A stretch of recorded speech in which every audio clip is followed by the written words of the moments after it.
They should have said the poet. The poet. They should have said the poet. The poet.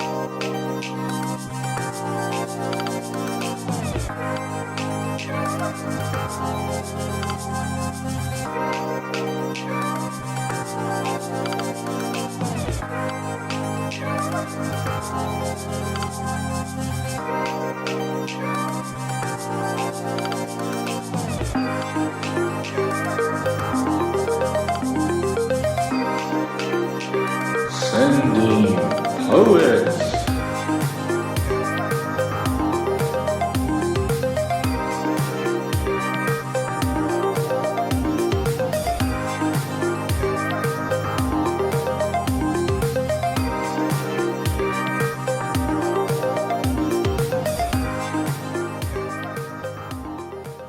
This is Sending Poets, a podcast about ideas. Our goal is to understand metaphorical truths within the beauty we find in the human experience.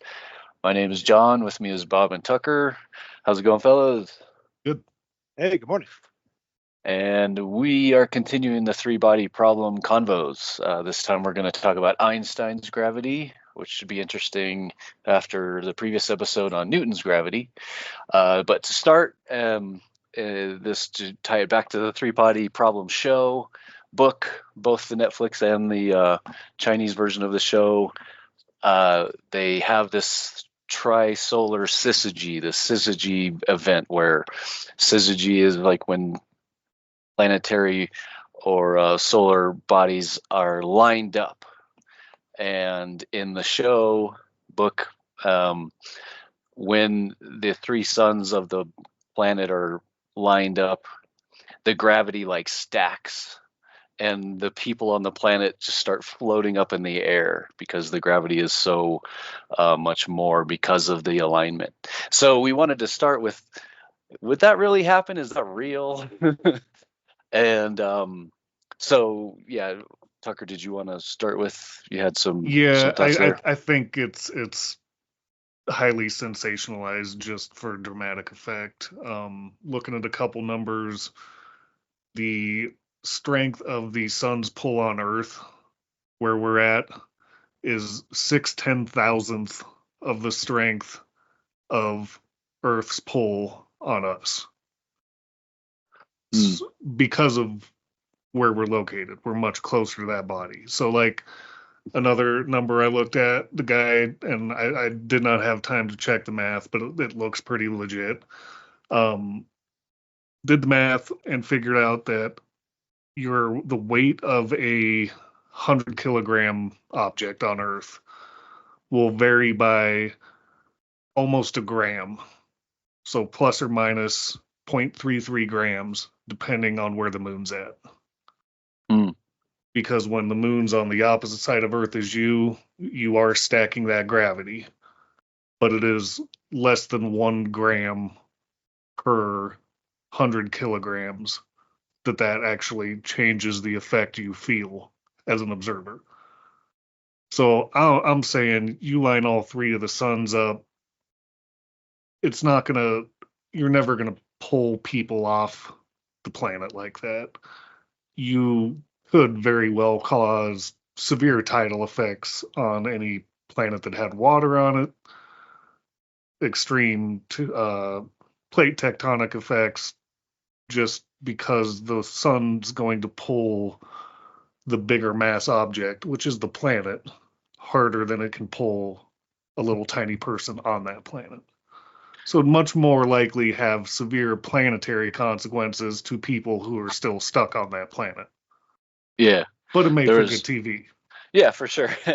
Yeah, in looking at it, there's something I had not heard before, the Roche limit. I don't know if it's pronounced Roche.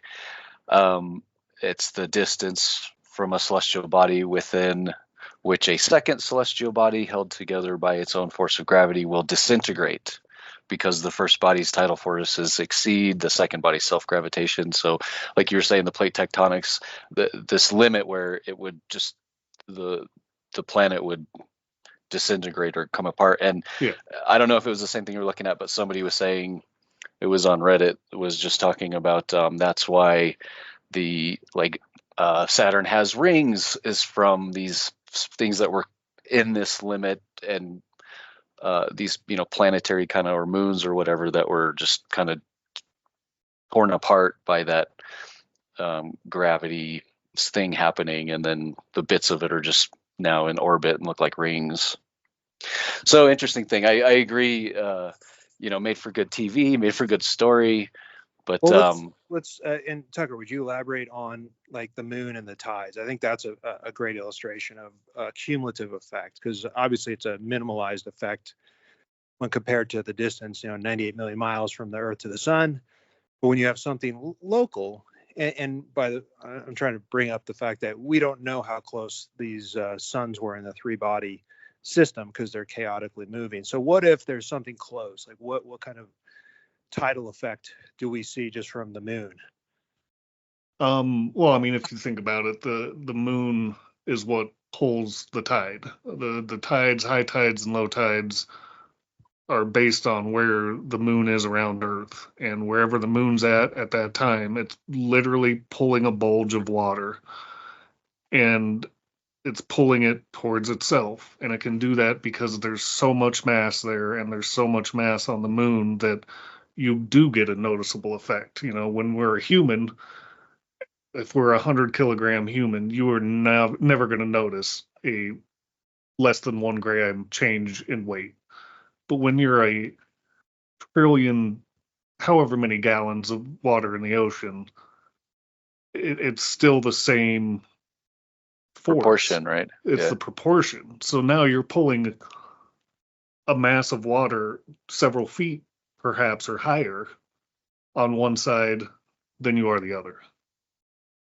And if you did have a solar alignment like that, I could see a situation where you'd absolutely have the type of tidal wave like from Interstellar, where it's like there's just this wall of water 1,000 feet high that just follows as the planet spins, that is just lined up with those three suns because of that pull.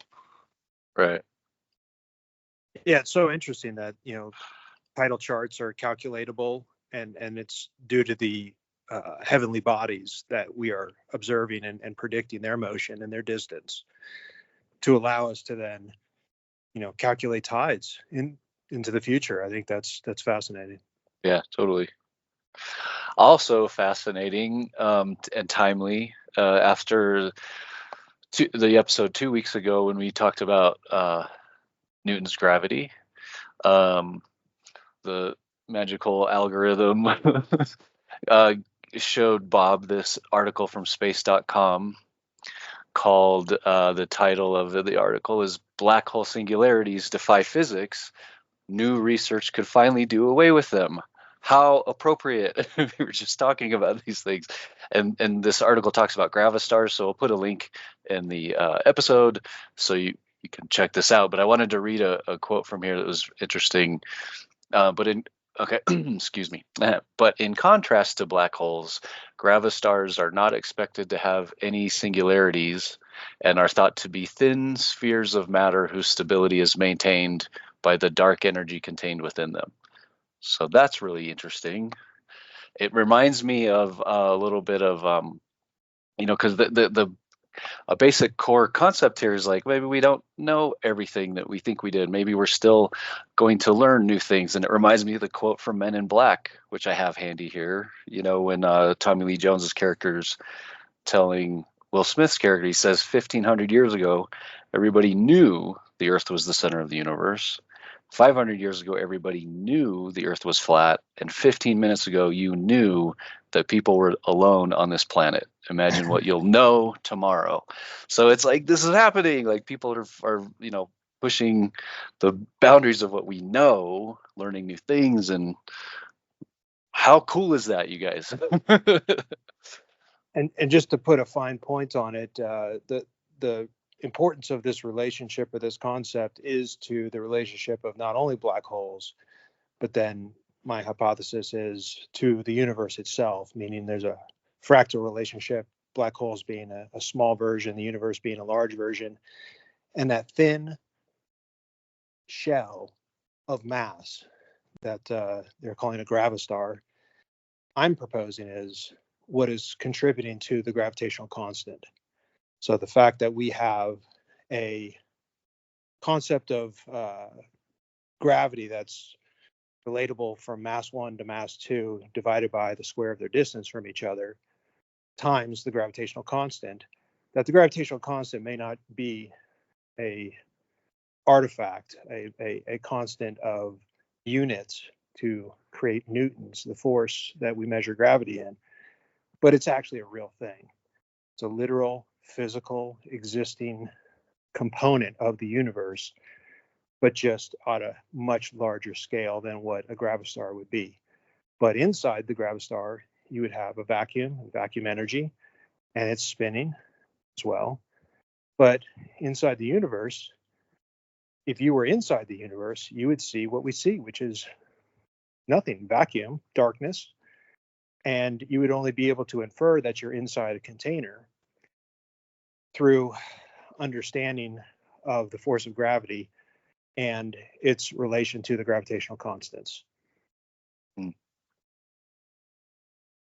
that kind of segues into where we're going to shift gears today from the Newtonian concept of mass 1 times mass 2 over the distance of the center of masses squared times the gravitational constant into the general relativity, Einstein's version of gravity, which is 100% much more accurate and real than the Newtonian classical approximation of the force of gravity.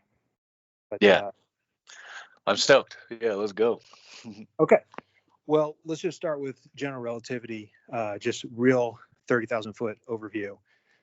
What we're talking about is gravity not as a force, but as a perceived effect of curvature of space-time itself. So the fabric of space-time is not a unified thing that's static. It is plastic. It can be warped.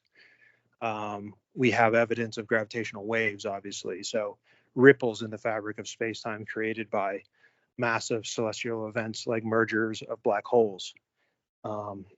Einstein has his own version of a gravitational constant, and it's the Einstein gravitational constant. And a very simple formula, 8 pi g over c to the fourth. So 8 times pi times the gravitational constant, which we just described, over the speed of light to the fourth power. Not going to get into any additional formulas, just trying to call back to the fact that even in general relativity, where we're talking about curvature of space-time as opposed to a force, Einstein uses the gravitational constant, Newton's gravitational constant. And then to bring it back on black holes again, there is a radius calculated as a derivative from general relativity by a physicist named Schwarzschild, and it's called the Schwarzschild radius. And it's the radius at which anything with, any object with a radius of this amount, according to the formula, will collapse into a black hole. And I will make a note here, this is a non-spinning black hole. It does make a difference. So a spinning black hole is a Kerr hole, and that's more realistic. So Schwarzschild black hole is technically not a real thing. I don't think there are any black holes that don't spin. So just FYI. But the formula for the Schwarzschild radius is 2 times the gravitational constant times mass divided by the speed of light squared. So these formulas that are used to calculate black holes and the gravitational constant in a general relativity sense both utilize this Newtonian gravitational constant. And so my point is, if you are trying to calculate the effects or the force of gravity, choose your terminology depending upon, if you're Newton or Einstein, But you're looking at still incorporating the gravitational constant in which to do so, which would make sense if the entire universe is essentially a bound vacuum inside this shell itself. So apologies for those formulas. I just think it's important to have an understanding of how ubiquitous this gravitational constant is to making sense of what we talk about today, which is the force of gravity. So force of gravity is not really a force, let's just say. It's an effect felt by the curvature of space-time itself and the passage of an object, a massive object, or any object through the fabric of space-time itself. So just think about the classic thought experiment of, I'm sure you guys have seen this, like a trampoline, where they put a big bowling ball in the middle of a trampoline and they roll a marble across the curvature created by the massive bowling ball on this trampoline. And the curvature of the marble's path looks curved to us. So as the marble is traveling across the surface of the trampoline, at the edge of the trampoline, it's flat. And it looks like it's going in a straight line. But as it gets closer to what they call a gravity well, so the distortion of the surface of the trampoline itself caused by the massive bowling ball in the center, it appears to start curving and it begins to orbit or spin around the bowling ball. But to the marble itself, if you can put yourself in the point of view of the marble, you're going in a straight path. You're not forced to go left or right or what feels like left or right to you. You feel like you're going straight. Your momentum is straight. You're just going straight, and you're unable to observe this to an objective point of view, a third eye point of view where you're above the object, third person point of view. You're just going straight. Everything is straight. Nothing feels like it's changing.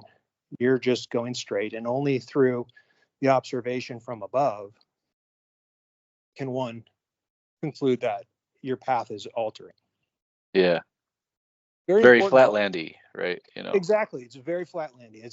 And it's not only flatlandy, it's an illustration of how this metaphor misses the mark. And here's my point. So I'm sure you guys have seen the computer generated graphics of, the Earth with the moon spinning around it. And you can see like they put a matrix form of a grid form, and the grid gets distorted, and there's like a deep well around the Earth, and you can see things going into it, or a black hole or whatever, where there's a grid that gets distorted. Yeah. Well, here's the thing, guys. That grid distortion is analogous to the trampoline, right? Where you've got a well shape created, but it's not really pulling down in reality, because we have Earth, and Earth is creating this force upon the bowling ball, which distorts the trampoline. Okay, but in the universe, there is no, down to refer to. Yeah, right. So the down is an optical illusion. The down does not exist in our mind's eye. And that's what I'm trying to call attention to, is that illustration of a gravity well is technically correct. There is a curvature of space-time, the fabric of space-time itself. There is a curvature. There is a shrinking or expansion, going back to gravitational waves, of a fabric of our existence, of where we exist inside of. But it doesn't have a down portion. It doesn't point down from the Earth, looking north and south or whatever. So that concept of it is correct in that there is a curvature of space itself, the fabric of space-time itself, but there is no down to the Earth. There's no direction you can look in that makes that make sense. So back to flatland, if you're a piece of paper, if you're a circle bound by the piece of paper and a sphere comes to you, and says it's so simple. You just have to go up, go down. Uh-huh. Yeah. It doesn't make any sense to the circle. And as the sphere passes through the circle's plane, like a flat plane, two-dimensional, the circle just sees another circle, which from his point of view is a line. Obviously, we've gone through this many times. Yeah. But to say from the circle's point of view, you can get to 3 dimensions, you just have to stack paper on top of paper. Uh-huh. The circle's like, what are you talking about? You're mad. So the same effect is occurring with this gravitational well, in that it is happening. We can observe it. And by the way, when I say it is happening, Einstein was proven correct through a prediction, which was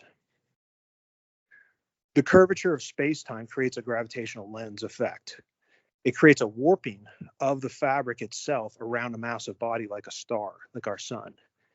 And so he hypothesized that during an eclipse, we would be able to observe starlight that is technically, literally behind the sun itself. So as we can see the pattern of the stars behind, our distant star field, we can predict that there will be a star behind the sun at a given time. And during an eclipse, I think it was in the early 19 teens, there was a full eclipse, and astronomers were able to observe a star that looked like it was not behind the sun. Now it is behind the sun, but the light from it was curved based off of the gravitational lensing of the sun itself, such that we could see it. Now the only way that happens is if there's, because we know light travels in a straight line. Okay, it doesn't do anything but travel in a straight line. It cannot do anything but travel in a straight line in a vacuum. So the light was traveling in a straight line, a la the marble, but the fabric itself, a la the trampoline, was curved around the sun, a la the bowling ball. So what you can literally see proof of is a straight line curving through space-time itself. Doesn't ever stop being straight. But the medium by which it is curving through, or moving through, the space-time fabric itself, that is what is bending. Wow. Can we stick on the trampoline thing for a minute here? Because I had a question. You said and I've got a spin off on that I've been wanting to talk about too. So you go ahead, John, and then I'll... Yeah. Because maybe this is a quick one too, but because I kind of want to go back to earlier. Bobby said that it's missing the point a bit, and I don't know if it's the point, but another point about it's useful. I can see the utility and the imagery of a trampoline, right? But one of the things that's missing also is the concept of the barycenter. You can't really, on a trampoline, the bowling ball is pulling the weight. You couldn't put another lighter bowling ball necessarily, or could you, and have and be like, see how it's moving, and the actual barycenter is within the radius, and would it really, it wouldn't work that way on a trampoline, would it? Here's the problem. You're 100% correct. Here's the problem. Looking down on the trampoline, the objects look like they're in line. But if you look from the side of the trampoline, you would see the bowling ball is much lower than the marble as it starts out. That's where it doesn't make sense, because you're now creating a different distance. So in real time, in real space, the experiment would be that the Earth, or the bowling ball, is exactly parallel, and it's on the same plane as the marble itself. Where in the example that we're talking about, the giant trampoline, the Earth, or the bowling ball would sink down, creating a well shape. That's not going to be correct, because there is no down in space. You're not talking about, Earth is causing this attractive force that distorts the fabric of the trampoline. And what I'm saying is that is an approximation to a point. But the point where it breaks down is that there is no down.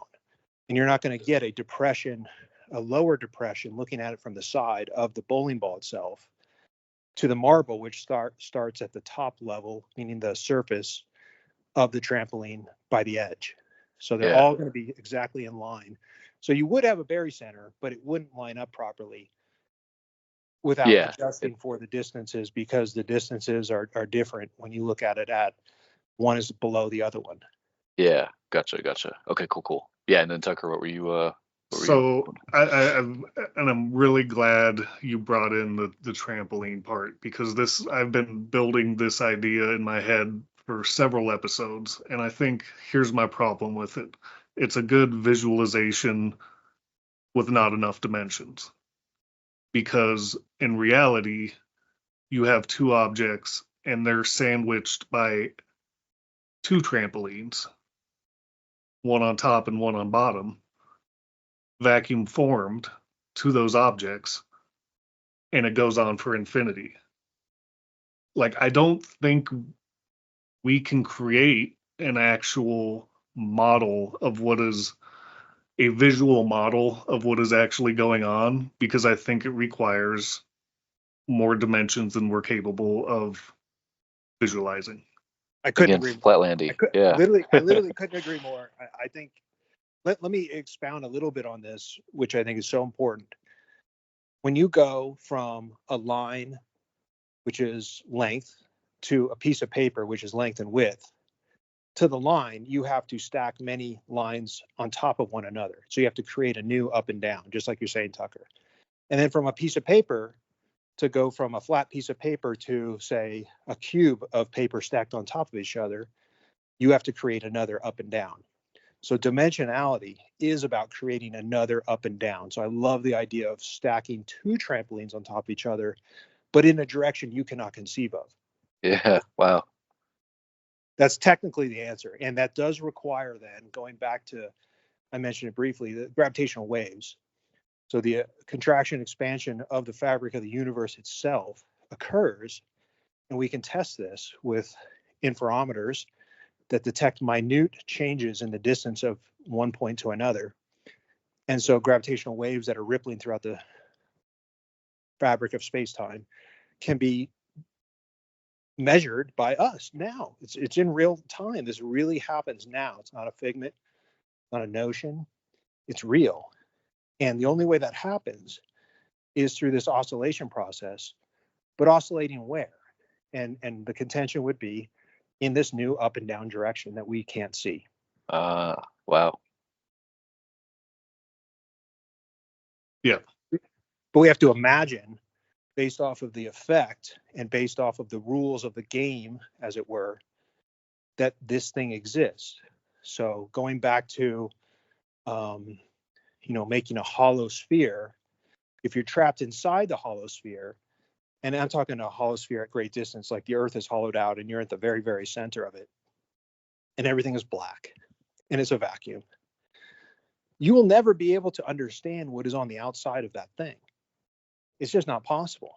So you have to infer what is happening through little cues and clues, and finding where Newton's force of gravity breaks down. So Newton's force of gravity works spectacularly well in its simplicity, but where it does not work is where objects start to move at relativistic speeds, or different inertial frames from one another, or just massive gravitational wells like a black hole, which are dragging the fabric of space-time around themselves, that they're so massive and they rotate at such high speed. So there are little areas where these things start to break down, and I think the idea of the gravity well is a pertinent idea, but it can't be literal, unless you can look in this up and down direction that doesn't exist for us, because we're locked into height, width, and length. We're locked in here.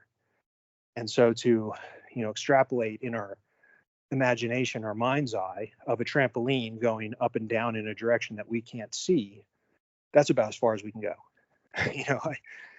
Just because there is no visualization, you can't, tell a circle on a piece of paper what it means to be a sphere. It's just never going to make sense. It just is nonsensical technically. And so we get into this arena of nonsensicalness where the math works and the rules of the game work up to a limit, but then things start to break down. And that's the clue of maybe we're missing something here. So back to your point, Tucker, I think we're missing the open-mindedness to quote unquote see the new up and down, but that is 100% where I'm going with this thing. where I think where we need to go to begin to understand, and ultimately, back to the purpose of this podcast, to solve the three-body problem. Because I do think that the solution to the three-body problem is derived from this understanding. I don't think it's pure chaos. I don't think it's uncalculatable. I think there is a solution, because the universe doesn't work like that. The universe does not have a change, maybe at the quantum level. It's not, let's stay away. Let's go general relativity, by the way. Let's just talk, is the understanding the physics of giant things. So the gravitational effects of galaxies and black holes and stars and etc. Whereas quantum is in a whole nother arena of its own. And, we're gonna carve that out for maybe another time, but definitely not today. So just FYI, tiny little things are not covered by this logic. But in the gravitational constant sense, where we're inside a bound vacuum, the universe itself, and inside that are also bound vacuums like black holes, I think we can gain understanding. And I think we have to understand the system of things back to flatland, where it's a progress of being both a subjective part and an objective part. So you can put yourself in the point of view of the subject, the piece of string itself, and you can put yourself at an objective level, a bird's eye point of view over the string, and see that it is one dimension, and we can expand that into not just length, but length and width, and then do that again with height. But after that, it breaks down. It's much harder than to continue the game. But who says the game stops? Right. So let's go back to the curved fabric of space-time, because this is really where Einstein just excels. That we have objects that we can measure and experimentally visualize that travel in geodesic paths. Okay, so we have, if we can accept a curved fabric of space-time, a warped fabric of space-time that's going in this up and down direction that we can't see, but there's an effect there. We have a shortest distance between 2 points is a straight line. And that's where heavenly bodies move. And photons and anything that's put in motion tends to stay in motion, but it stays in motion in a straight line. But as you turn and twist and manipulate, curve the medium, the fabric of which the object is traversing, that can create curvature.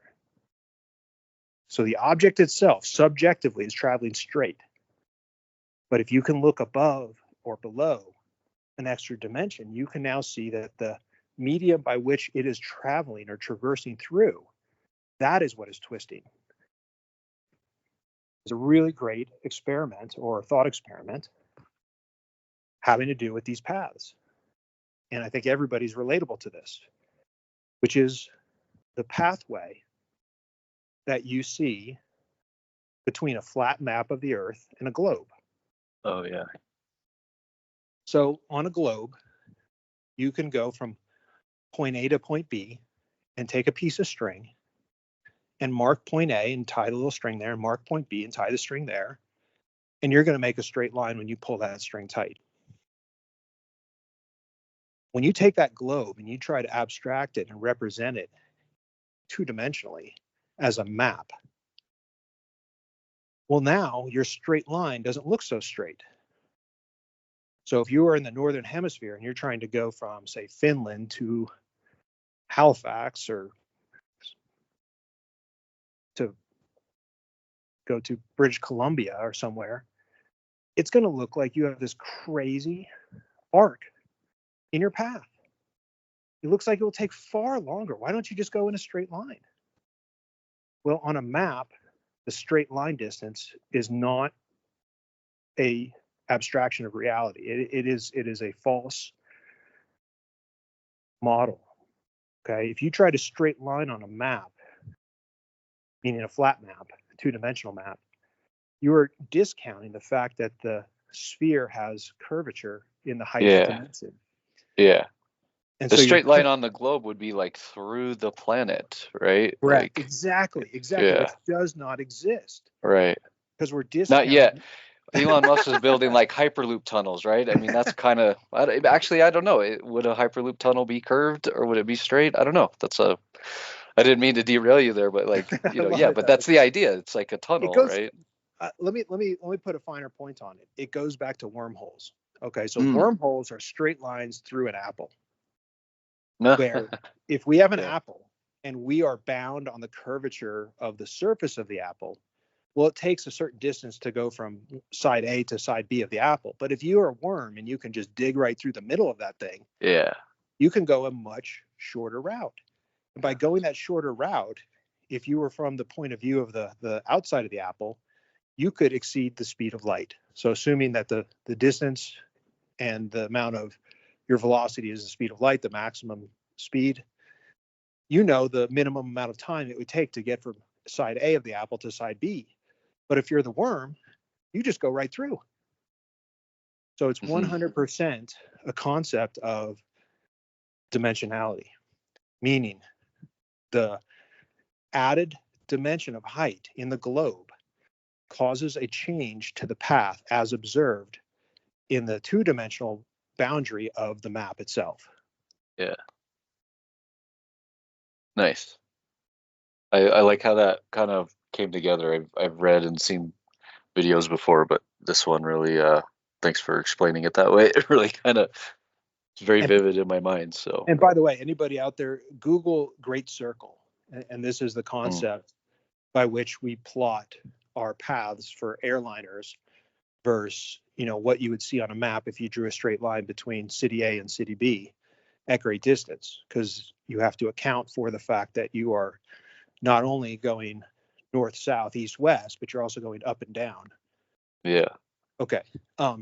So let's jump then to the final component of this, and then we can just chat.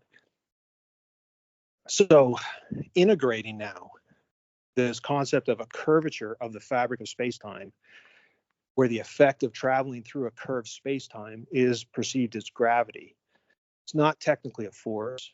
Okay, it's not like the strong or weak nuclear force or electromagnetism. It's an effect as seen by those subjectively in the path itself. So we're unable at this point to see above each other. Back to the trampoline, there should be two, above and below. We can't see that. Okay, but what we see is the effect of that thing. So we see these gravity wells, but now to integrate with this larger concept of the universe is a bound vacuum, and the boundary of the vacuum is massive, and the mass has gravitational effects.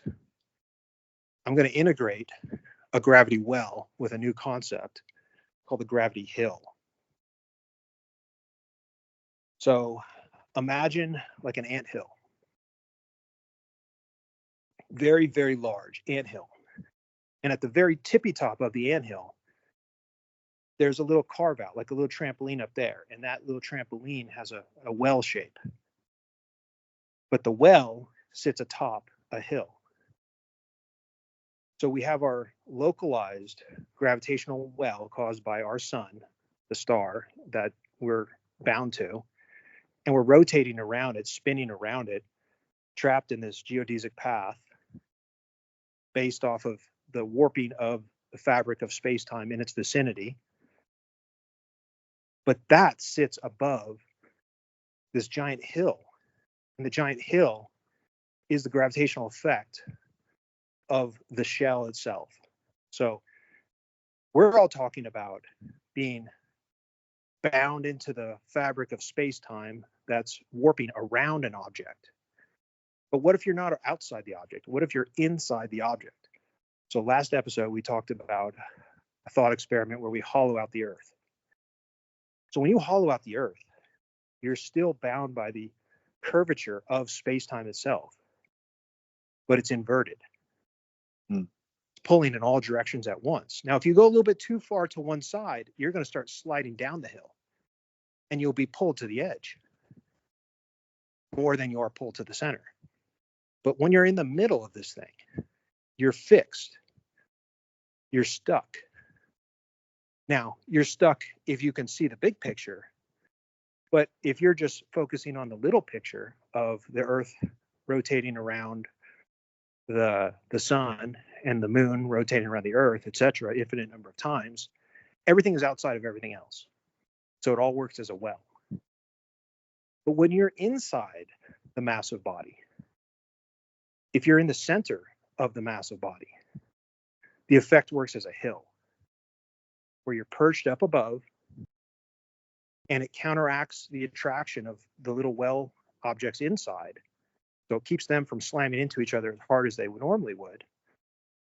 But if you go towards the edge, and by the edge I mean in a direction we can't point to, you would then feel an imbalance. You would feel a downhill slope that's not attractive to the center. It's pulling you to the edge. And so that's my take-home message, is we are in a gravity well atop a gravity hill.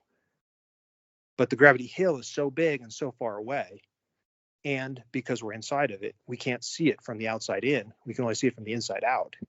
It's very tricky, and it becomes an illusion that we think we are in an infinite plane of flat space. Wow. And you said like because we can't see it, and you mean even like with satellites and stuff, James. It's dark. So Yeah. now, when I say you can't see it, let me expound upon that a little bit. There is a cosmic microwave background, okay? This concept of a glowing ember reflected from the Big Bang. And it's used as a point of data to support the Big Bang theory, in that the microwave background radiation is all virtually the same temperature. And so the concept is an information theory concept that if you didn't start from a singular point, how would all the different pieces from this background know what temperature to be? So it's a good argument if you're looking at it in one point of view, which is the only way everything knows what temperature to be, with very minor fluctuations. It's almost universally the same temperature everywhere you look in all directions. And as microwaves, these are very long wavelengths. They're stretched out. So you have this event hypothesized moving backwards from an expansion is a contraction. If you go back in time, contract even more and more, eventually you contract into a singularity. And it makes sense because the singularity is one temperature. So as this singularity expands, its expansion remains a unified temperature. But what I'm saying is, imagine a super smash where you have two objects. It doesn't matter what temperature A and B is, but as they smash together, like gravitational waves, they smash together, and the composite result is a unified temperature. And looking in all directions on the outside, you can see the glow of this thing, but there's no light. So it's like black body radiation. So you guys familiar with black body radiation or dark body radiation is? I don't think I am. Yeah, that sounds new. So everything in the universe that you can shine a light on, the light will reflect back at you and you can visualize this thing. But what scientists have found is there are objects that do not have light reflecting off of them, and yet they still radiate light. And so the vibration of the atoms itself, as they want to drop to a lower energy state, the electrons will give off photons and allow themselves to drop to a lower energy state. So you would get a visualization, an infrared photon emitted from a body without having light shined upon it. So you can see objects as they're emitting their own light just by essentially cooling off. And sorry, did you say it was infrared or? Yeah, so it's like when you see a heat signature. Okay, it's not in the visual spectrum of light, Yeah. but if you can see the heat signature of an object, you're sensing its infrared radiation. So it starts as infrared, but as the universe expands, it stretches, redshift, you get essentially space added between the distance between the wavelength of the light itself, and things stretch and become redshifted and longer wavelengths over time. So what I'm saying is, you could imagine without seeing it, because we can't shine a light. The amount of time it would take to shine a light on the edge of our universe, like this gravity hill I'm talking about, it's expanding so fast that your light would never even reach it because it grows. So there's no way to see, I'm doing air quotes, you can't see the edge of the universe, the bound vacuum. You can't see the boundary. It's so far away, the speed of light would never catch up with the expansion of the container itself.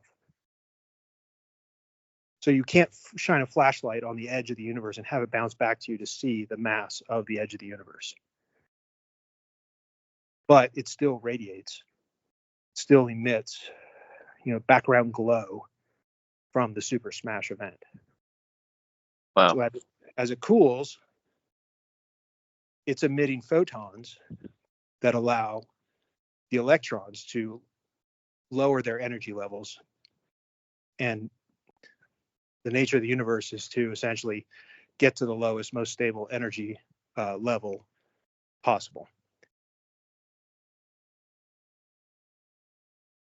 Is that entropy or no? The way you just said that there, I'm just thinking like, is this the same thing as entropy or no? Well, the heat death, so to speak, the cooling off of everything increases entropy. So as you have a confined vibration, so you heat up let's say we heat up a metal ball, and that energy that you're storing in the ball, thermal energy, is increasing the vibration of all the atoms in that metal ball. And over time, the disorder of that boundary between a hot metal ball and, say, a cold vacuum of space, that boundary disappears. So over time, the entropy increases such that eventually the ball will be the same temperature as the vacuum of space itself. So over time, the imbalance of a metal ball, or say a planet or whatever, sun, is confining all this energy into one localized unit. And as that energy spreads and disperses throughout the universe, it's creating more disorder. So the energy, instead of confined into one small location, like the sun's perimeter itself, will eventually spread over billions and billions of light years. As the photons and all the particles distribute away from the sun, it will cool itself off, run out of fuel, and eventually become, let's just say, like a brown dwarf or something, like a tiny star that's very cool. But eventually that too will cool off and lose this imbalance of energy into one location, and it'll distribute its energy throughout a large location. And that would be the increase of disorder. It reminds me of the line. I don't know if this is, just a Hollywood movieism but in Oppenheimer, there's a scene where it's one of Oppenheimer's like lectures, and he's talking about this, think about what's happening as the star's cooling and everything and condensing. And I think he's saying, like the gravity's increasing as more dense it's getting. And someone's like, and then just kind of over and over and over until when? And Oppenheimer's like, I don't know. Do the math, figure it out. And I wonder if, how accurate that kind of is, if that's in that book. It seems like it could easily be a just a movieism, thing. But Well, I think it's theoretical at this point, meaning the balance of energy and mass of the universe and the rate of expansion. It's up for debate. So someone like Sir Roger Penrose thinks that there's a closed system of expansion contractions that are infinite, and there is no need for a starting point. We have an infinite cycle of expansion events that then contract, slow down, and then contract and then collapse back on each other, which creates a rebound, which expands again, etc., forever.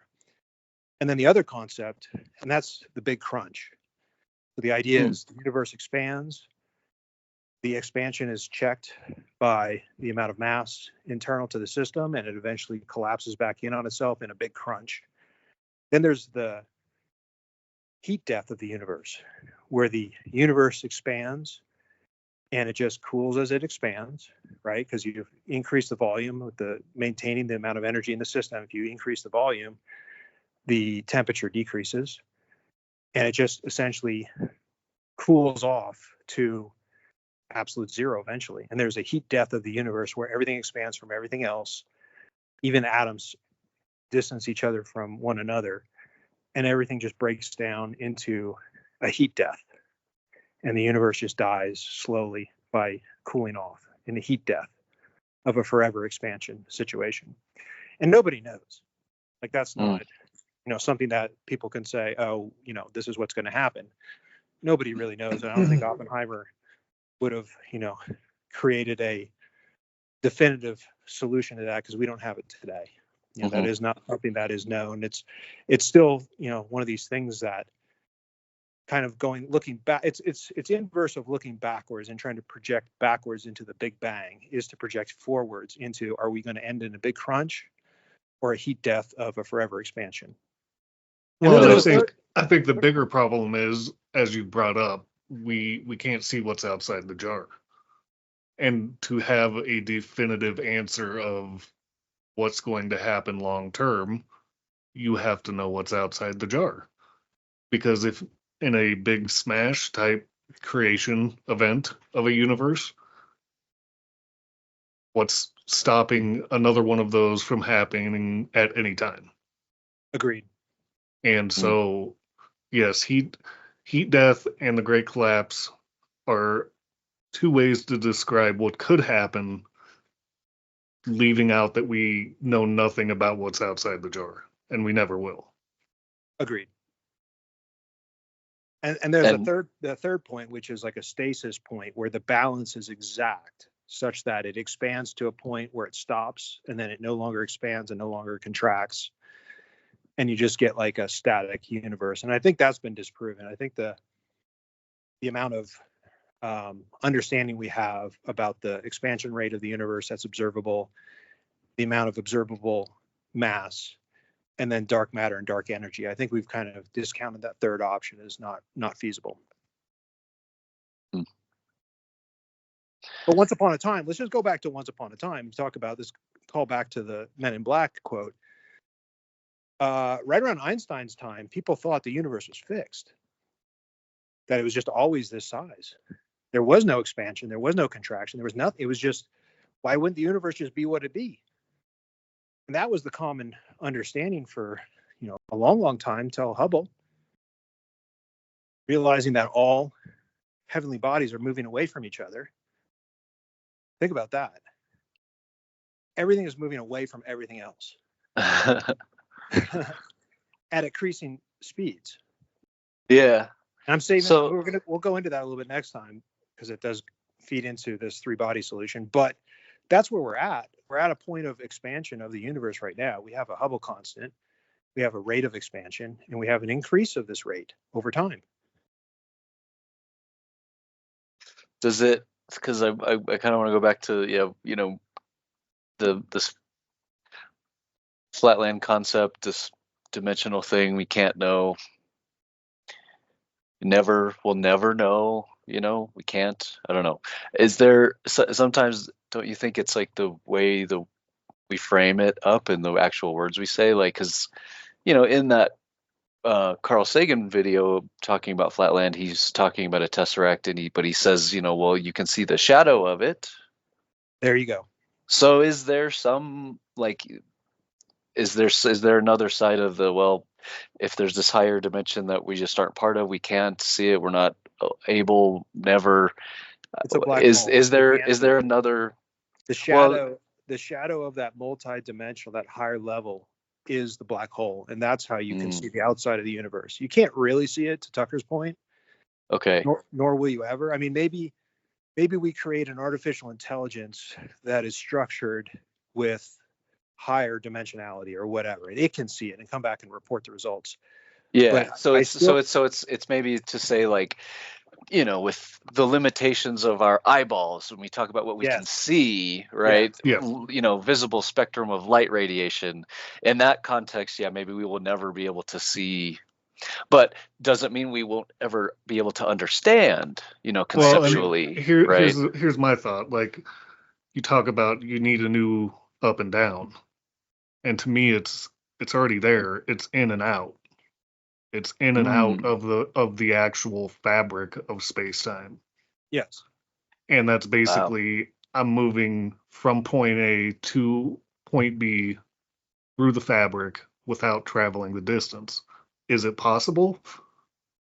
Yeah, I mean, I think given unlimited time and continued scientific growth, you probably could create a machine that moves you through that fabric, even though visually you can't picture in your mind how that's happening. But you've solved the physical equations to do it. Yeah, Possible. I think if you can visualize a hypersphere, that's what we're talking about. So a hypersphere is a sphere within a sphere, but then trying to contextualize layers. So there's an inner sphere, which is the inner down that Tucker's talking about. Then you have the sphere outside the inner sphere, that's us. And then you have outside that, which is up. So the new up and down is outside and inside of a hypersphere, where the middle boundary, or whatever you want to call it, I don't know if it has a defined name, but the sphere inside the sphere, that inner sphere, we'll call it quote unquote down. And then you have what would be a normal sphere with thickness. So think of a balloon. Okay, think of like a balloon that you inflate. And as you inflate the balloon, you're counting the latex as having thickness. If you go really close to it, you can see it's not two-dimensional. It's three-dimensional, it has thickness. And if you start with that balloon at a minimally inflated level, and then you put dots all over the balloon, draw dots on the outside of the balloon with a Sharpie, then you begin to inflate it more and more. The distance between each dot expands. Yeah. No dot gets closer to any other dot, nor will it ever. Yeah. And then you have, from your point of view, you're looking outside at the surface of the balloon. That's up. But if you're part of that latex, meaning you are bound into the three dimensions of the latex shell, and then the new up and down is the air inside and the air outside. That's how I can describe this using your normal imagination. But wow, I don't think you can visualize the reality of the thing. It's some kind of an approximation, like a shadow or an analogy. So think of it this way.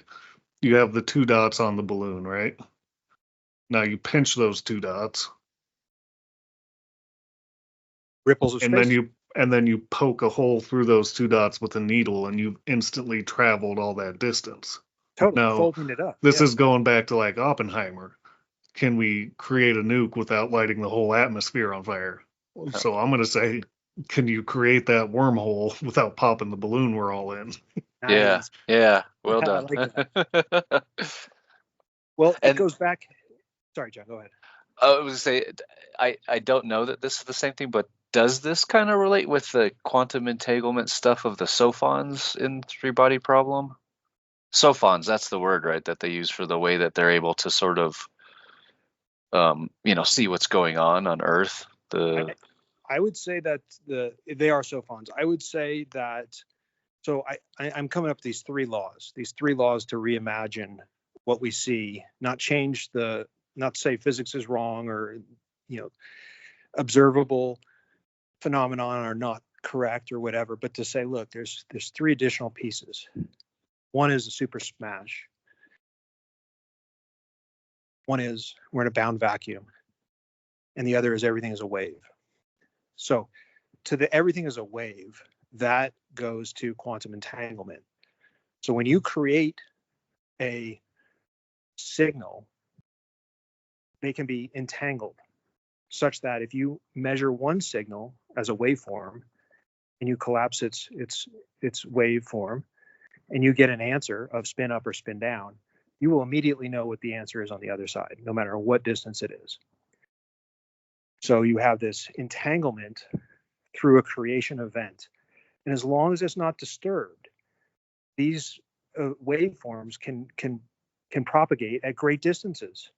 So you get this Einstein quote of spooky action at a distance, where it violates essentially the speed of light. Because you could have light years of distance between these quantum entangled objects. This is how they get around the speed of light through communication, which is genius from the show's point of view. You want to talk to a planet 4 light years away? Well, that's an 8-year wait. Yeah. Right. So how do you violate that? Well, you violate that by quantum entangling this object, having one at one location, one at the other. And as soon as you get a result from one side, the result is transmitted to the other side as well. So that is how it relates. It does not relate at the macro scale. So we're talking general relativity, the fabric of space-time. There's a subset then, which is the quantum level. So everything's a wave. So at the quantum level, not only energy, so go back to the double slit experiment. We can show right now that as long as you don't collapse the wave function by measuring which side a photon travels through, which slit it travels through, it technically travels through both in a probabilistic way. And the interference of its progress through both slits at once creates a band of results, like a wave band where there's troughs and peaks that cancel each other out. And then there's peaks and peaks that reinforce each other. So you get not just 2, you would think if you're shooting bullets and they can either go through the left slit or the right slit, you would get 2 slits on the receptor. You'd get one that goes through the left slit, one that goes through the right slit. But what happens when you don't measure is you get a spectrum of slits, meaning results on the back wall that spread out, like through interference pattern. And you don't get just 2 results on the detector. You get many, many results on the detector as if it's a wave that wants a wave. So let me back up 1 second. Imagine you have a pond, and then you have a little tiny inlet or outlet, and then you have another pond on the other side. Now, if you throw a giant rock and the ponds are still, if you throw a giant rock in the first pond, it's going to propagate a waveform on the surface of that pond. And as that waveform hits the little inlet outlet, it's going to be reduced in size to a very small scale. But when it goes on to the other side and hits that second pond, it doesn't just maintain a tiny little, length of waveform and just propagate forward. It distributes itself. And that wave signal propagates all over the second pond completely. Can you visualize that? Do you know what I'm talking about? Yeah, let me try to clarify, because now I'm like, is this, somebody's got to have done this. This has got to be on YouTube somewhere, or like, can I? This sounds like a fun science experiment. So try to visualize in your mind that wave, yeah, that first wave from the rock, these rippling waves spreads out. Yeah, right. So I'm saying, and you're saying that like as it goes through a narrower inlet outlet thing, it will look smaller. I don't know if that's the best way to say it, but basically by the time it gets to the second pond, it will resume that full wave. Yeah. So the wavefront will distribute widely. So you could just do it through common sense. You could do it through common sense and say, look, have you ever seen a wave get propagated, distributed to another area, and then contain itself in the diameter or the space, the width of the narrowing, or it does when it goes into the next area, like sound. So if you have a tube, like a long tube, and you talk through a tube, well, when it gets out to the other side of the tube, it doesn't continuously go in the diameter of the tube. It spreads that wave of signal throughout the whole room. Gotcha. So Yeah. the wave will propagate itself as a function of waveforms. And they're not, whereas if it's a bullet, and I shot a bullet through the tube, at the other end of that tube, the bullet goes straight. And it's not going to break itself into pieces and shatter everywhere. So what we have are little packets. By the way, going back to everything's a wave. This is not confined to photons. This literally happens with neutrons. So physical pieces of matter also have waveform properties. I'm not going to get into it this time, but literally there are waves.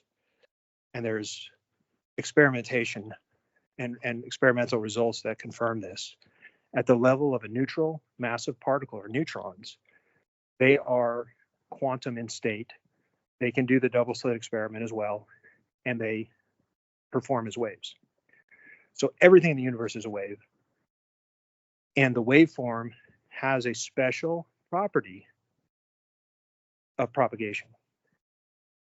And as these things propagate, if you can entangle their propagation at the quantum level, and they distribute themselves, one to the left side, one to the right side, 100 light years distance, theoretically, and no one's ever done this yet, but theoretically, as soon as you collapse the waveform on one side and you understand what the result is, you will immediately know what the result is on the other side.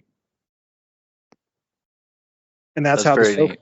that's how the sophons work. I love that concept. Yeah, Now, I wanted to ask, just real quick, just to go back to the show, the Chinese version.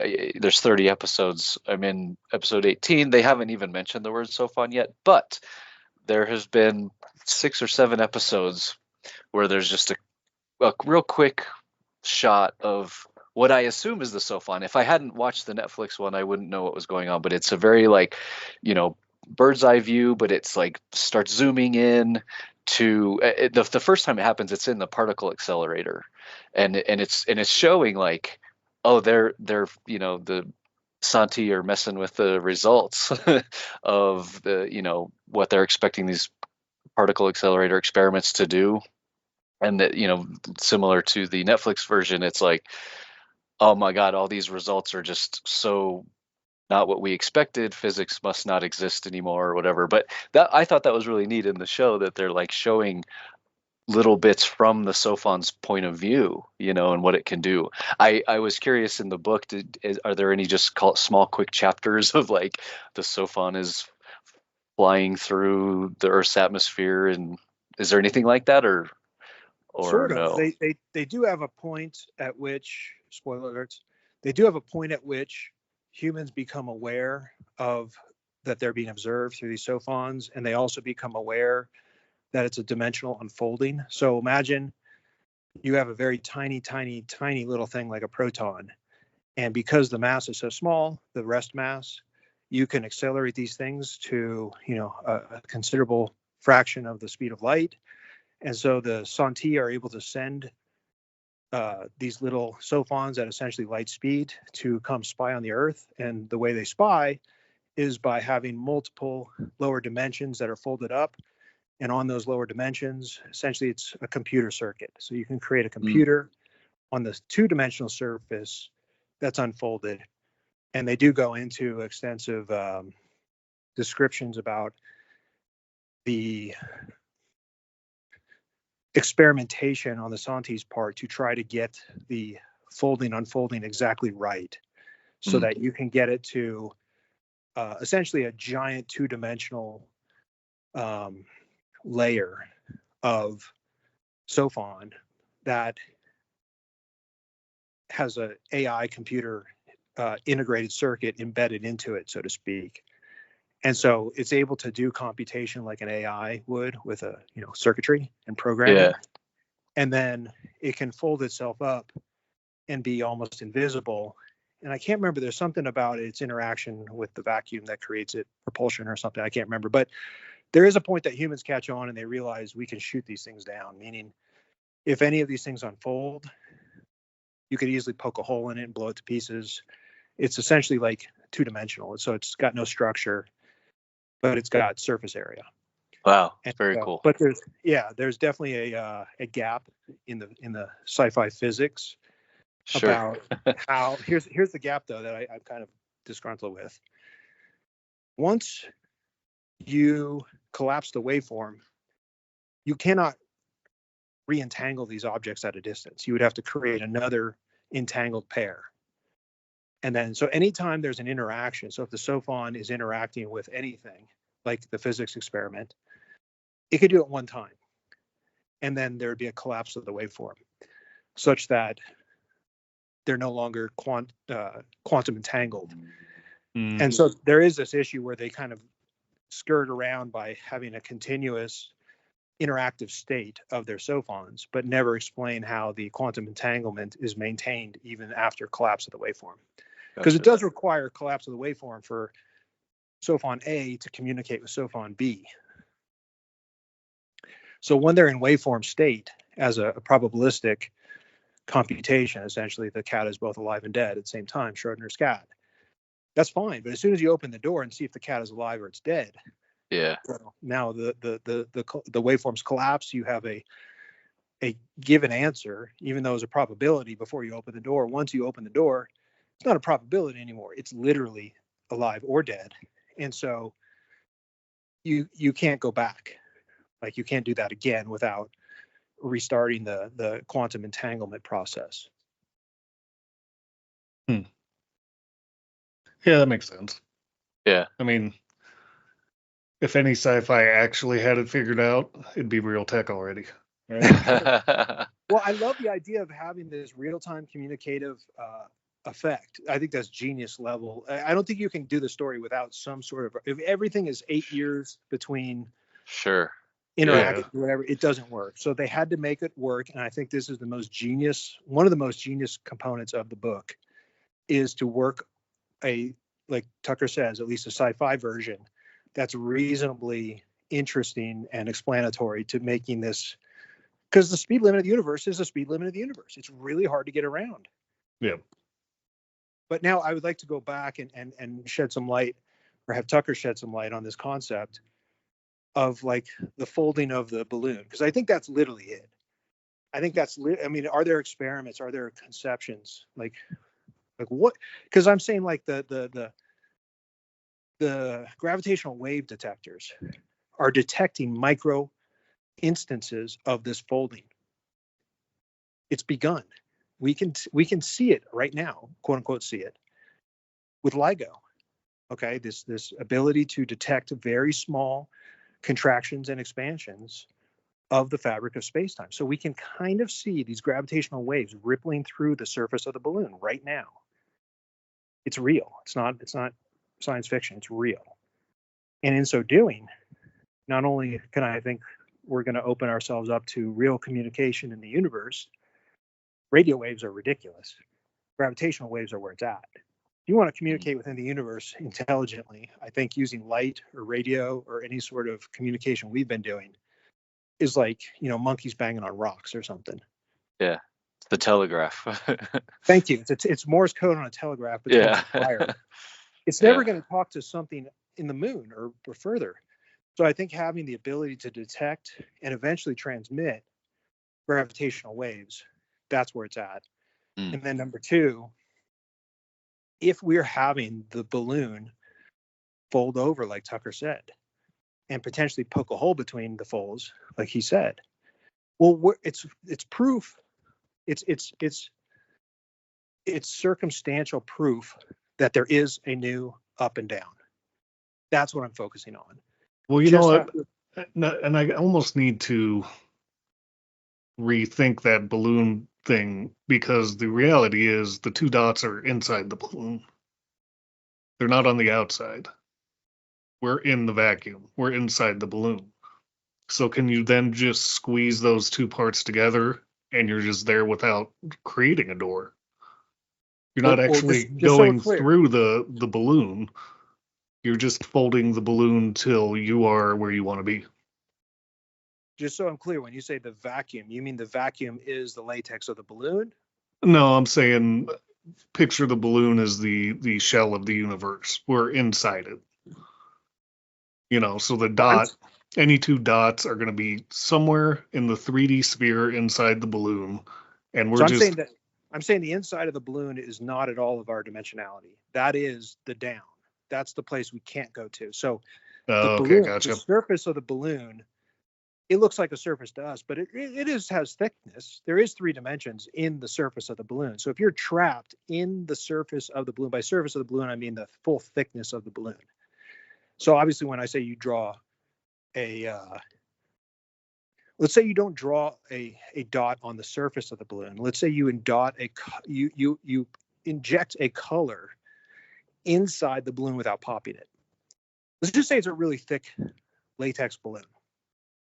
And so you can put a dot inside the thickness between the outer boundary and the inner boundary of the latex itself. Mm-hmm. That's our entire universe. What's on the inside, the air inside, and what's on the outside, the air outside, that's the new dimensional. That's the in and out. Yes. So as you inflate that balloon, your dots inside can expand up and down, left and right, but they'll never get closer to each other. So as you inflate that balloon, every dot, as the fabric of the balloon itself stretches, every dot becomes farther away from each other dot, and the dot itself increases in size. So this is the redshift. So we have photons that have been traveling from a star exploding 5 billion years ago, let's say. Well, scientists have realized that there is a redshift. So a shift to, when they say redshift, lengthening the wavelengths. So blue shift is a compression of the wavelengths. So imagine like a Doppler effect, like you have a car siren coming at you. It sounds higher pitched until it passes you and it sounds lower pitched. Because as it's projecting towards you, each successive second of sound is catching up to the previous one that has been emitted. And so it shifts towards a blue shift, if you will, or a higher frequency. And then as it passes you as a static observer, now it's moving farther away every time it emits a new sound. And so as it emits a new sound and it's traveling farther and farther away from you, it shifts to a lower register. So the same thing happens with light, except light redshifts because light has a singular speed and time dilates according to your speed. But the fabric of space-time expanding within the wavelength itself is what redshifts. It's a very unique way to change the frequency of the waveform of light itself is by creating more space in between the wavelengths themselves. So back to the balloon. When you inflate the balloon, if you put a little dot inside the balloon, that dot will itself stretch and expand. And eventually, let's go back to heat death. Eventually, the dot will distribute itself. If you could blow that balloon up infinitely large, all the dots eventually disappear. That's the full entropy. That's the heat death. So if you just kept on inflating that balloon, essentially one dot would turn into every other piece of dot, which is meaningless. At the end of the day, if you inflated it enough times, there would be no dots anymore. There would just be an even distribution of all the dot form throughout the entire balloon. We got to go through that a little bit because I was going to ask earlier. You said they are continuing to get further apart. I was going to ask, but going back to Penrose, if there's fluctuations and there's contracting, like that, this is all the same thing. Like if the balloon was contracting, then the dots would be starting to get closer together then, right? Correct. That okay? But now you said like infinitely, or you didn't say infinitely, but if you inflate the balloon so much so, because the dots are continuing to get further apart, but eventually they run that by me again. The dots themselves are also expanding. So from say dot A to dot B, it's growing in its length, its distance from one to another. But dot A and dot B itself are also expanding. So the balloon itself is, and what will happen is the distribution of all those dots will eventually merge into one equalized distribution of no dots. Essentially, all the dots would disappear at some point. Wow. Because the dots themselves are growing and expanding infinitely, meaning they're all distant. Every part of every dot is moving away from every other part of every dot, as well as all the dots are moving away from each other. Wow. And if you expand that infinitely, that's akin to the heat death of the universe. So everything will eventually black body radiate to a lower and lower energy state until all the temperature of everything in the universe equalizes and there's no hot area and cold area. So imagine entropy as you have one side is hot, one side is cold. That's low entropy. And then as you increase the disorder, it's like, imagine this, you have a bathtub and your bathtub has hot water in it, and you pull cold water in one side of the bathtub. At that point, you have one section of cold water area in the bathtub and one section of hot area in the bathtub, and it's very low entropy. Give it some time. The thermal communication amongst all the H2O molecules within the bathtub will equalize eventually, and it'll be a singular temperature throughout the entire tub.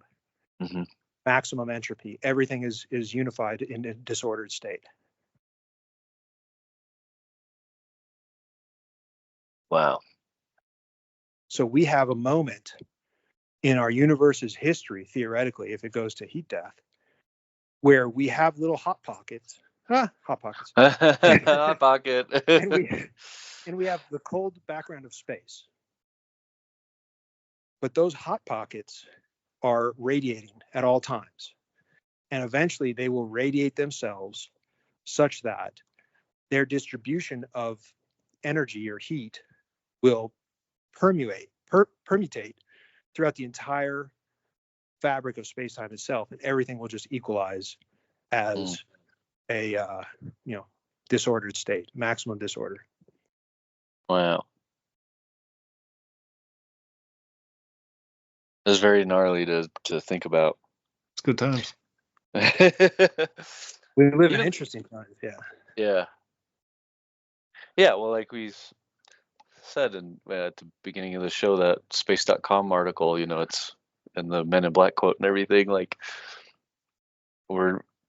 we as a species, we are like pushing the boundaries on what we can know. I think it's one of the great things about being a human, I think, is I think maybe more on the religious side of things, but I've heard people tell me, like, yeah, we're not supposed to know. We're not supposed to understand this or that. Maybe in, like, let's just say, does God exist, right? Maybe some people might say we're not supposed to know. That's what faith is, right? You just believe something. Again, to go back to contact. Did you love your father? Yep. Prove it. Nice. Maybe, are we supposed to be able to know? But then I love the quote in Tenet, like, it's not an excuse to do nothing. I think. Can I bridge that gap? Because I think please. An interesting, and it goes back to the three-body problem. What is human is history. So I think if you bridge the gap by saying no individual component of history will know it all, but the trend is to pass the information forward, whether it's right or wrong. It could be the wrong information, but having a trail of information that the next generation builds upon and then builds upon and then builds upon, that's our secret sauce. Yeah. Yeah. And I suppose at some point then it's like, well, what's the purpose of it? Like, why pursue this stuff? And for me, it seems a very, like, easy groundwork or base level to set, or foundation, I should say, of just purely to satisfy curiosity. Yeah. Like when, in other words, like if someone says, well, we can monetize this, right? Or we can use this to manipulate people, we can use this to control people. Like, those are the things where it's like, maybe that's worth being real scrutinous of is it really worth doing this in order to control people. But at the base level, it's really hard for me to argue against, because we can. It's like when people say, like, why did they what's the guy's name? I think this is an accurate sort of summation of the first guy that climbed Mount Everest. Why did you do it or whatever? It's like, because it's Hillary. there. Yeah, Edmund Well, Hillary, thank you. and Yeah, think 'cause about it's it. I there, mean, right? Isn't that, we've been doing this forever. Thousands of years ago, people were going, where did this all come from? And somebody said, well, Zeus did it. Yeah. Well, how did Zeus did it?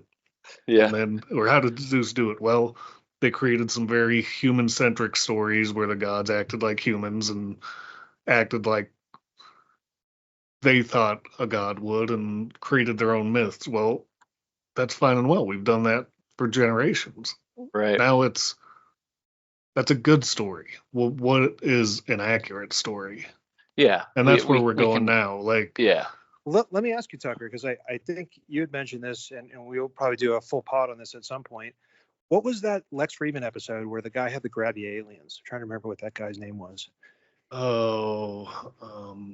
Look that up for us, please, because I think we want to reference it. Because here's my point. There is a Fermi paradox solution in Three Body Problem Book 2. I'm not going to spoil it for anybody, so we'll just wait on that. Robin Hanson, by the way. Yeah, Robert. That's a great episode because it's a like a mirror image of us, meaning grabby aliens are aliens that want to expand their reach in the universe, right? And maybe the concept of not wanting to expand your reach, is that something that's real? I'm trying to get to the point here. The point is, life grows. We don't have an example of all life, or if there is another form of life, but everything we see, it grows, and there's a finite realm that it can grow into. So there's competition. So I would then ask, are we not a fractal image of that thing? Do we not have to progress? Do we not have to go from Zeus to, the next god, to the next god, to the next god, to the next god, forever and ever? Is that not in our destiny? Because we have history and we're trying to explain. But then here's my point, though, Tucker. We're the aliens. Oh, yeah. No, we're definitely grabby aliens. But if we are we the only ones? Like, is it because the other ones are traveling at light speed and we won't see them until they're here? Is it that the universe hates grabby aliens and there's a super cop that locks you up if you're a grabby alien? Like, what is the thing? So, because that to me is a fractal of us in our future. Yeah, I agree. Could you say that an octopus is a grabby alien? Hey! I mean, like, I'm half being serious, but yeah, because with tentacles and like suction cups and like those are grabby. I thought it was a great pun right there. No, I think that is, on this planet, to your point, a parallel evolution of consciousness, right? Intelligence. Yeah. Okay, so that's two examples, and we could do more, but let's just stay with these two because I love them. Two examples on this planet, and we're so different, but we both evolved eyes. Yeah. We both evolved, a mouth. We both evolved reproduction. So there's like, now maybe the octopus is less grabby, pun intended, because it cannot have history. They die in 2 years or whatever. I think that's the great sadness, by the way, is that octopus short life. Right. So here we are. We have, by the way, talking about, this is a favorite topic of mine.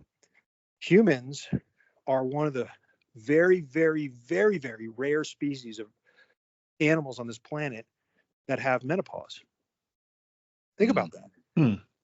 Think about the soul value of almost every species on this planet ends when its reproductive capacity ends, except for humans, and believe it or not, certain whales.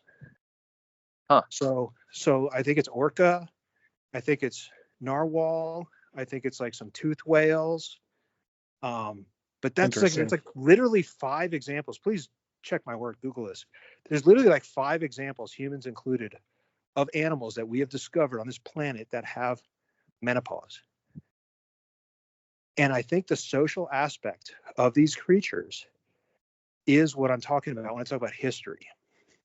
Okay, it's value amongst a group collective, because we've talked about this before, John and Tucker, I think, where to think about culture as a living symbiotic creature with us. So history is culture. Okay. History is culture. Culture is a living thing separate from the individuals. Let me put it another way. Individuals are the substrate. Culture is the pattern. Yeah. The pattern lives on past the individual's motion within the substrate. It gets recycled to the next generation, to the next generation. There's more particles of air that vibrate according to the pattern of the beat of the drum. So intelligence is one thing. Being grabby is a function of culture, of expanding, because culture wants to grow. Culture wants to live and expand. By the way, what I'm saying, this is metaphorical. I mean, it's not literally a living thing, but it acts as a life form in and of itself, that we are the substrate. Its pattern is imbued upon. And so in the universe, this is what I want to ask you, Tucker. If this is such a strong thing here, meaning there's a very strong adaptive force to culture that makes the individuals far stronger than they are, is greater than the sum of its parts. And it works on an informational level that can be spread infinitely at no cost. So it's not like giving an apple to somebody. You give somebody an idea.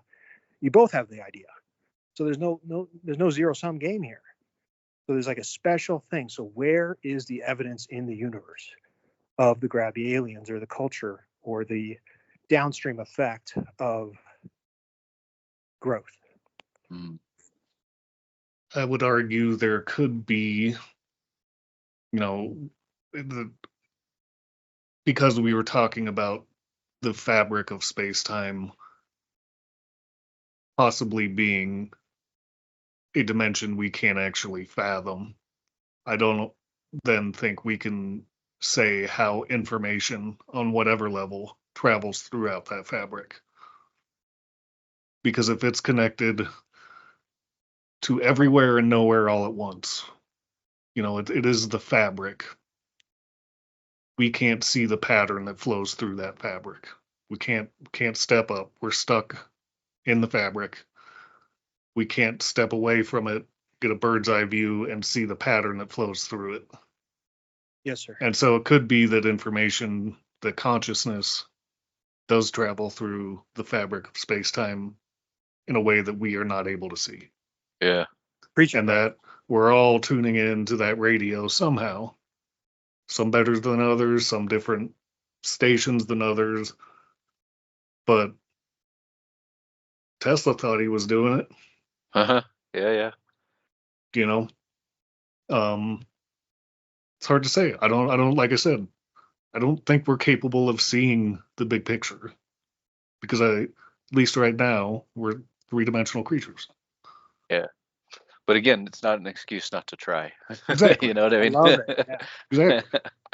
I think if we can stand on the one piece of ground, which is, it's almost impossible to think we are so unique that there's nothing else like us in the universe. It's almost so egotistical, it makes me sick. Right. But how do you reconcile? So Fermi paradox, obviously, but how do you reconcile? Well, I think you just said it, Tucker. I think there's space. Let me go back to Flatland. Flatland said, the author said, extra dimensions is a more spacious space. So every time you go from length to length plus width, you went from distance to surface area. And when you went from surface area, length and width, to length and width and height, you went from surface area to volume. Yeah. So what is that next jump up? Right. And I'm going to say it's a more spacious space. And the theory would then be, it would follow without evidence, unfortunately, but the theory would follow that as you gain intelligence and consciousness and awareness, you would go to that bigger, more spacious space. Yeah. Wow. Yeah. So if we're on the cusp of saying, hey, Why are we the only ones here? This should be a giant party.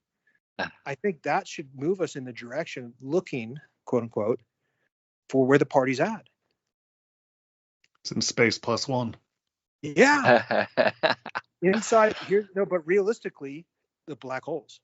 So if you can conceptualize a black hole as having a shell, like our universe, and having a vacuum energy, vacuum space inside of it, and it's more spacious. It's a more spacious space. And back to the consciousness, maybe consciousness works better inside there. Maybe you have more capacity. Who knows? It doesn't even matter. But the point is, we can't get into these little shadow things. It's blocking our view. And maybe we can't see out. If I'm right, we can't see out either. It's, the shell is blocking our view. Well, punching a hole in this thing, back to the folding up the balloon or wormhole, I think that's where you got to go. Now, I'm not saying I know how or I know, anything about what to do, but I'm saying that's where I would see life going. Intelligent life, Yeah. if that's strong and is growing, would not stick around here fighting over scraps. Yeah. I love it. I think it's I think it's a good place to wrap up too, and particularly that question, like, where is the party? So if you're listening in between now and next week, if you happen to know where the party is, send us an email Yeah, and let us know. But yeah, I'm not a sending big poets. party crasher, but that's Yeah, one I'll that's what show I go up to. Yeah. So yeah, sending poets@gmail.com, and next week we will get to the three-body solution. This is all coming together. This will be very, very cool. But you guys, thank you so much again for awesome conversation on this stuff. It's just so fascinating. Any final words before we close up here? Nah, we should probably just call it. Yeah, I know, because then we'll just stop, or we won't be able to stop. Yeah. No, I think I will say this, the flow into this Fermi paradox does tie nicely, without a spoiler, does tie nicely into the second book of the series, which deals with this in a different way. It's we might have mentioned this. The book is called Dark Forest, so we might have mentioned this concept in the past. So I think they have the author had a very elegant solution to this question that we're talking about. It is pertinent to the storyline. Oh, cool. Yeah, and it's not anything that we've talked about, but it is, this other concept that is, I think, well integrated into the story, such that I was heavily compelled to reconsider my preconceptions, and I'm open to, this other solution, this Yeah. dark forest solution, which I think is fascinating. Hats off to this guy, whoever this guy was. I don't even know who he is, Yeah. but whoever wrote this thing, next level. My hats off. Yeah. That's awesome. It plants a good seed too, that, whenever the second season of the Netflix show comes out, we'll revisit this together, I'm sure, more episodes about this. So awesome stuff. All right. Well, yeah, thank you again, you guys. Thanks for listening. And we'll just close with this great quote from John Adams, like we do. You will never be alone with a poet in your pocket.